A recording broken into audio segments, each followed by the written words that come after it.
41 বাজে, এখন যাচ্ছি এখান থেকে রামনগর ফোর্ট দেখতে। সকালবেলা মন্দির থেকে ফোর্ট দেখে নি, সমস্ত কিছু ইতিহাস জানাবো আপনাদের, সমস্ত কিছু দেখাবো। চলুন। সত্যকান্ত গুপ্তা, চলো। প্রিয় দর্শক, নতুন একটি প্রতিবেদনে আপনাদের স্বাগত জানাই। আজকের প্রতিবেদন একটি ঐতিহাসিক প্রতিবেদন। দেখবো রামনগর দুর্গ, প্রত্যেকটি অংশ দেখবো এবং সেই সমস্ত ইতিহাস সমৃদ্ধ প্রতিবেদন নিয়ে আপনাদের কাছে আসছি।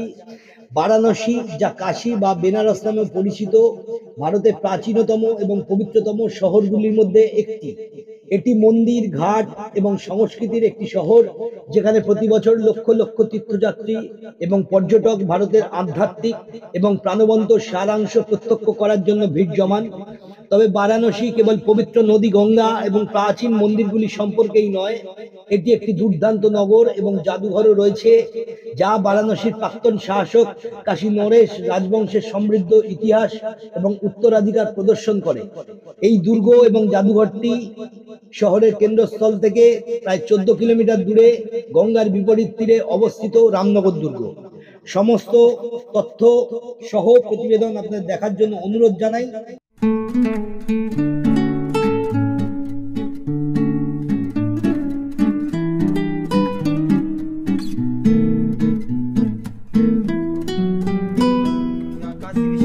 काशी विश्वनाथ विश्वनाथ व्यास महर्षि सुख महर्षि। अच्छा, ये त्रैपिंड दर्शन से व्यास काशी यात्रा परिपूर्ण होते हैं।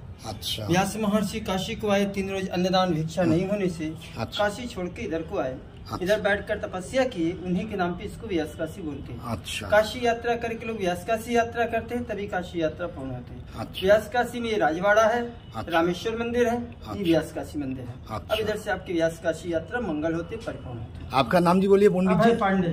पांडे जी, बहुत बढ़िया। महेश सुना और पाइप पढ़ लो, अंदर जाना मना है, पाइप पढ़ के।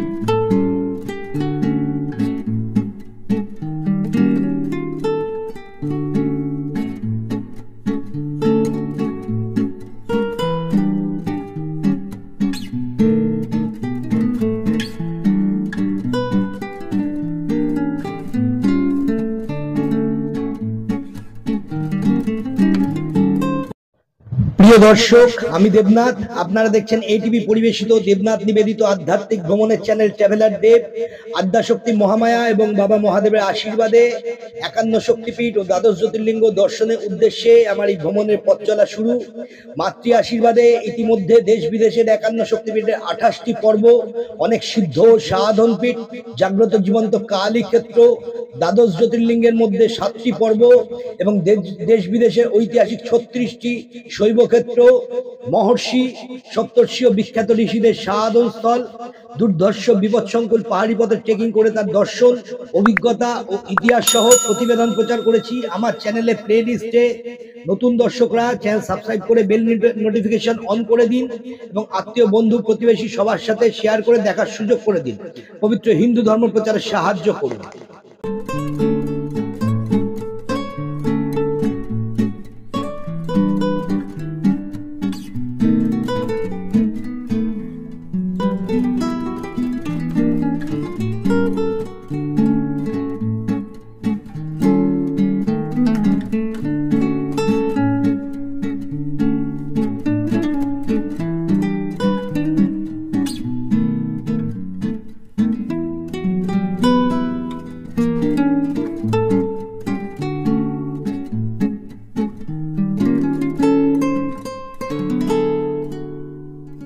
আসুন এবারে জেনে নিই রামনগর দুর্গে কিভাবে পৌঁছাবেন।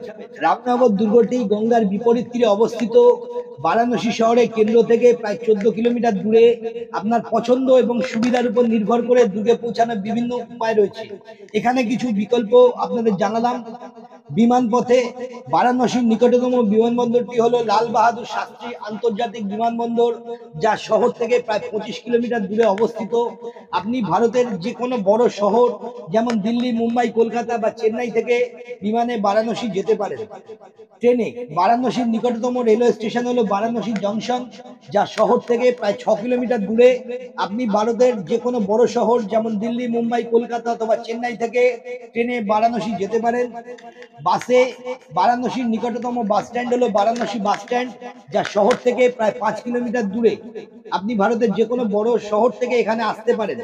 নৌকায় রামনগর দুর্গে পৌঁছানোর সবচেয়ে মনোরম এবং উপভোগ্য উপায় হলো নৌকো। আপনি বারাণসীর যে কোনো ঘাট, যেমন দশাশ্বমেধ ঘাট, মণিকর্ণিকা ঘাট অথবা 80 ঘাট থেকে নৌকায় করে দুর্গের কাছে অবস্থিত রামনগর ঘাটে যেতে পারেন। রামনগর দুর্গ পরিদর্শনের সেরা সময়, রামনগর দুর্গ পরিদর্শনের সেরা সময় হলো অক্টোবর থেকে মার্চ, যখন আবহাওয়া মনোরম এবং আরামদায়ক থাকে এবং দুর্গ জাদুঘরটি দীর্ঘ সময় ধরে খোলা থাকে। এই সময় আপনি দুর্গে অনুষ্ঠিত কিছু বিশেষ অনুষ্ঠান এবং উৎসব প্রত্যক্ষ করতে পারেন, যেমন গঙ্গা আরতি, ভিনটেজ কার র্যালি, দুর্গাপুজো এবং রামলীলা। রামনগর দুর্গের প্রবেশ মূল্য এবং সময়সূচি, সোমবার এবং সরকারি ছুটির দিন ব্যতীত রামনগর দুর্গ সকাল 10টা থেকে বিকেল 5টা পর্যন্ত জনসাধারণের জন্য থাকে। দুর্গ এবং জাদুঘরে প্রবেশের জন্য ভারতীয় নাগরিকদের 35 টাকা এবং বিদেশি নাগরিকদের জন্য 200 টাকা নগদ, কার্ড বা অনলাইনে প্রবেশ ফি প্রদান করা যেতে পারে। প্রবেশ ফিতে একটি গাইড পরিষেবা অন্তর্ভুক্ত রয়েছে, যা হিন্দি এবং ইংরাজি এবং ভাষায় পাওয়া যায়। গাইড পরিষেবা ঐচ্ছিক, তবে যারা দুর্গ এবং জাদুঘরের ইতিহাস, স্থাপত্য এবং তাৎপর্য সম্পর্কে আরো জানতে চান তাদের জন্য এটা সুপারিশ করা হয়। রামনগর দুর্গের কাছাকাছি আকর্ষণ, রামনগর দুর্গ কেবল একটি ঐতিহাসিক এবং সাংস্কৃতিক সম্পত্তি নয়, এটি আরো কিছু আকর্ষণ দ্বারা বেষ্টিত যা দেখার যোগ্য। রামনগর দুর্গের কাছাকাছি কিছু আকর্ষণ যা আপনি আপনার ভ্রমণের সময় ঘুরে দেখতে পারেন, তা হলো রামনগর ঘাট, চুনার দুর্গ, বিন্ধ্যাচল মন্দির। রামনগর দুর্গ বারাণসীর একটি ঐতিহাসিক এবং সাংস্কৃতিক সম্পদ, যা কাশী নরেশ রাজবংশের সমৃদ্ধ ঐতিহ্য এবং উত্তরাধিকার প্রদর্শন করে। এটি মুঘল এবং রাজপুত স্থাপত্যের একটি চমৎকার উদাহরণ, যেখানে জটিল খোদাই, গম্বুজ, স্তম্ভ এবং বারান্দা রয়েছে। আপনি বারাণসী ভ্রমণের পরিকল্পনা করেন, তাহলে আপনার রামনগর দুর্গ এবং এর জাদুঘর পরিদর্শনের সুযোগটি হাতছাড়া করা উচিত নয়। এই দুর্গ এবং জাদুঘরের ইতিহাস, স্থাপত্য এবং তাৎপর্য দেখে আপনি অবাক হবেন এবং দুর্গে অনুষ্ঠিত বিশেষ অনুষ্ঠান এবং উৎসবগুলিও উপভোগ করবেন।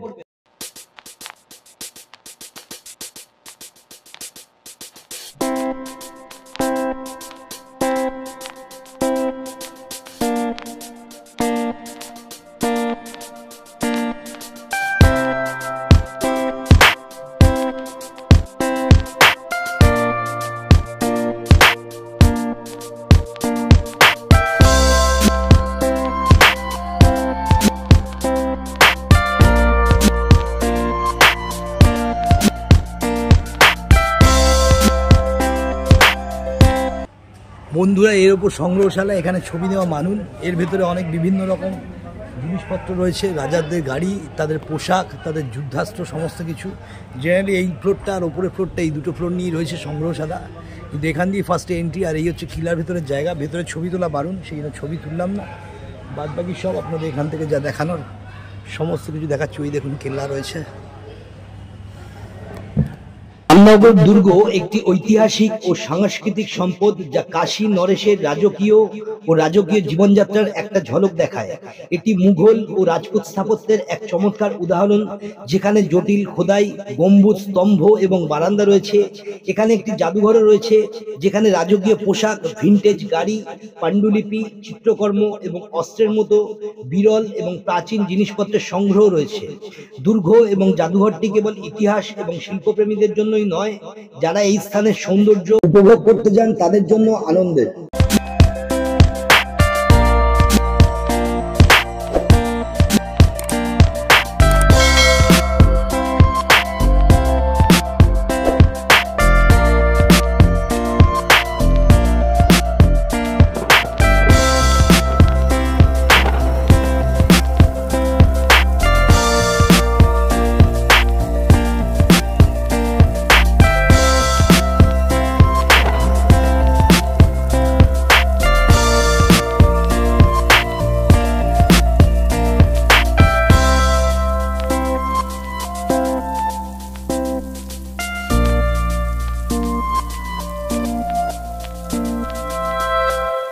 দুর্গের ইতিহাস 17 শতকে শুরু হয়, যখন এটি কাশী নরেশ রাজবংশের প্রথম শাসক মহারাজা বলবিন্দর সিং নির্মাণ করেছিলেন। তিনি শিল্প ও সংস্কৃতির একজন মহান পৃষ্ঠপোষক ছিলেন এবং তিনি নিজের এবং তার উত্তরসূরিদের জন্য একটি বিশাল এবং মার্জিত বাসস্থান তৈরি করতে চেয়েছিলেন। তিনি গঙ্গার তীরে একটি কৌশলগত এবং মনোরম স্থান রামনগর বেছে নিয়েছিলেন এবং হিন্দু দেবতা রামের নামে দুর্গের নামকরণ করেছিলেন, যিনি এই স্থানটি পরিদর্শন করেছিলেন বলে বিশ্বাস করা হয়। দুর্গটি কিছু গুরুত্বপূর্ণ ঐতিহাসিক ঘটনা এবং ঘটনার সাক্ষী ছিল, যেমন 1764 সালে বক্সারের যুদ্ধ, যখন ব্রিটিশরা মুঘল সম্রাট বাংলার নবাব এবং আওধের নবাবের সম্মিলিত বাহিনীকে পরাজিত করেছিল। 1857 সালের ভারতীয় বিদ্রোহে দুর্গটি ভূমিকা পালন করেছিল, যখন এটি বিদ্রোহী এবং রাজপরিবারের আশ্রয়স্থল হিসাবে কাজ করেছিল। এই দুর্গটি এখনো কাশী নরেশের সরকারি বাসভবন, যাকে বারাণসীর ধর্মীয় ও সাংস্কৃতিক প্রধান হিসেবে বিবেচনা করা হয়। বর্তমান কাশী নরেশ হলেন অনন্ত নারায়ণ সিং, যিনি 2009 সালে সিংহাসনে আরোহণ করেছিলেন। তিনি দুর্গ এবং জাদুঘরের পৃষ্ঠপোষক এবং দুর্গে বিভিন্ন সাংস্কৃতিক ও ধর্মীয় অনুষ্ঠান এবং উৎসব আয়োজন করেন, যেমন গঙ্গা আরতি, ভিন্টেজ কার র্যালি, দুর্গাপূজা এবং রামলীলা। काशी विश्वनाथ है। काशी विश्वनाथ विश्वनाथ व्यास महर्षि सुख महर्षि। अच्छा ये त्रैपिंड दर्शन से व्यास काशी यात्रा परिपूर्ण होती है। अच्छा व्यास महर्षि काशी को आए, 3 रोज अन्नदान भिक्षा नहीं होने से अच्छा। काशी छोड़ के इधर को आए। इधर बैठकर तपस्या किए, उन्हीं के नाम पे इसको व्यास काशी बोलते हैं। अच्छा काशी यात्रा करके लोग व्यास काशी यात्रा करते हैं, तभी काशी यात्रा पूर्ण होती है। अच्छा। व्यास काशी में राजवाड़ा है, अच्छा। रामेश्वर मंदिर है, अच्छा। व्यास काशी मंदिर है। अच्छा। अब इधर से आपकी व्यास काशी यात्रा मंगल होते परिपूर्ण होती है। आपका नाम जी बोलिए पंडित अभय जी। पांडे। पांडे जी, बहुत बढ़िया। मैंने सुना और पाइप पढ़ लो, अंदर जाना मना है। पाइप রামনগর দুর্গের স্থাপত্যে মুঘল ও রাজপুত রীতির মিশ্রণ রয়েছে, যার মধ্যে গথিক ও ইসলামিক উপাদানের প্রভাব রয়েছে। দুর্গটি লাল বেলে পাথর দিয়ে তৈরি, যা এটিকে রাজকীয় এবং মার্জিত চেহারা দেয়। এই দুর্গটি প্রায় 20 একর এলাকা জুড়ে বিস্তৃত এবং এটি একটি উঁচু প্রাচীর এবং একটি পরিখা দ্বারা বেষ্টিত। দুর্গটিতে 4টি প্রধান দরজা রয়েছে, যথা দর্শনী গেট, সরাই গেট, লাহোরি গেট এবং গণেশ গেট। দর্শনী গেট হলো দুর্গের প্রধান প্রবেশদ্বার এবং এটি একটি বড় ঘড়ি এবং পতাকা দিয়ে সজ্জিত। দুর্গের একটি উঠানও রয়েছে, যেখানে রাজকীয় অনুষ্ঠিত হতো।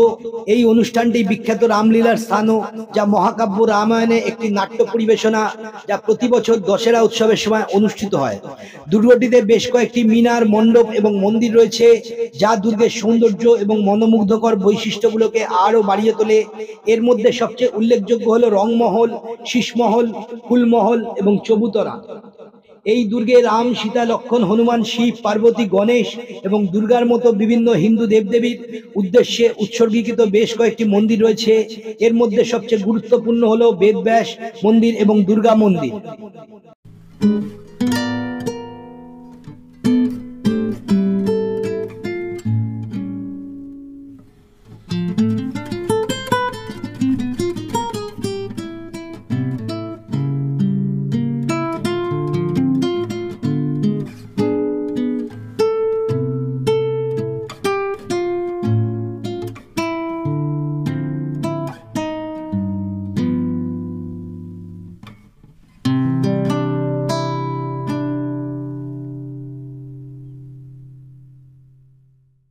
রামনগর দুর্গের জাদুঘরটি দুর্গের অন্যতম প্রধান আকর্ষণ, কারণ এটি কাশী নরেশের রাজকীয় জীবনধারা প্রতিফলিত করে এমন দুর্লভ এবং প্রাচীন জিনিসপত্রের সংগ্রহ প্রদর্শন করে। জাদুঘরটি দুর্গের বিভিন্ন অংশ এবং গ্যালারিতে অবস্থিত এবং সোমবার এবং সরকারি ছুটির দিন ছাড়া এটি প্রতিদিন সকাল 10টা থেকে বিকেল 5টা পর্যন্ত জনসাধারণের জন্য উন্মুক্ত থাকে। জাদুঘরটিতে বিভিন্ন ধরনের জিনিসপত্র এবং নিদর্শন প্রদর্শিত হয়, যেমন রাজকীয় পোশাক, ভিন্টেজ গাড়ি, পাণ্ডুলিপি, চিত্রকর্ম এবং অস্ত্র। রাজকীয়ের মধ্যে রয়েছে কাশী নরেশ এবং তাদের পরিবারের সদস্যদের পোশাক, পাগড়ি এবং রত্ন, যা রেশম, ব্রোকেড এবং সোনা দিয়ে তৈরি।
দর্শক, আজকের এই ইতিহাস সহ প্রতিবেদন কেমন লাগলো কমেন্ট সেকশনে অবশ্যই জানান।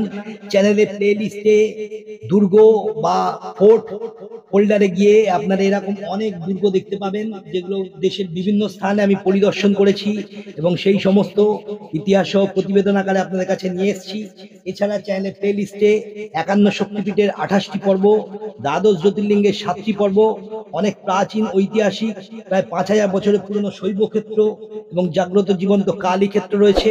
আপনাদের সুযোগ অনুযায়ী সমস্ত ভিডিও দেখুন এবং আপনাদের মতামত অবশ্যই জানান। ভালো লাগলে আত্মীয় বন্ধু প্রতিবেশী সবাইকে শেয়ার করে দেখার সুযোগ করে দিন। পবিত্র হিন্দু ধর্ম প্রচারে সাহায্য করুন।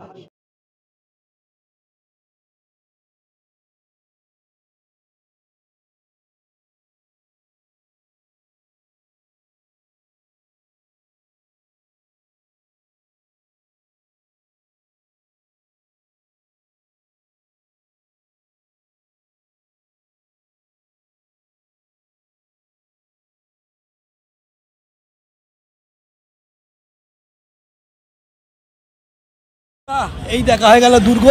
এবারে আমরা যাচ্ছি, এখন যাচ্ছি দশাশ্বমেধ ঘাট।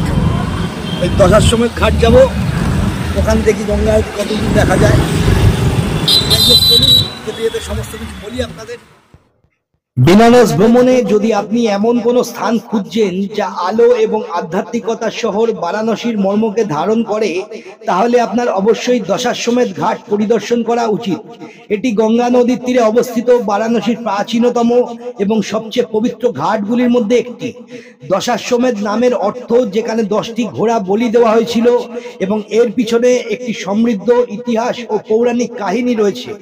একটি কিংবদন্তি অনুসারে দীর্ঘ বনবাস থেকে ফিরে আসা ভগবান শিবকে স্বাগত জানাতে ভগবান ব্রহ্মা এই যজ্ঞ করেছিলেন। অন্য একটি কিংবদন্তি অনুসারে ভগবান বিষ্ণু একটি অসুরবধের প্রায়শ্চিত্তের জন্য ঘোড়াগুলিকে বলি দিয়েছিলেন। সমস্ত তথ্য সহ প্রতিবেদন থাকবে পরবর্তী পর্বে, তাই সঙ্গে থাকুন, দেখতে থাকুন।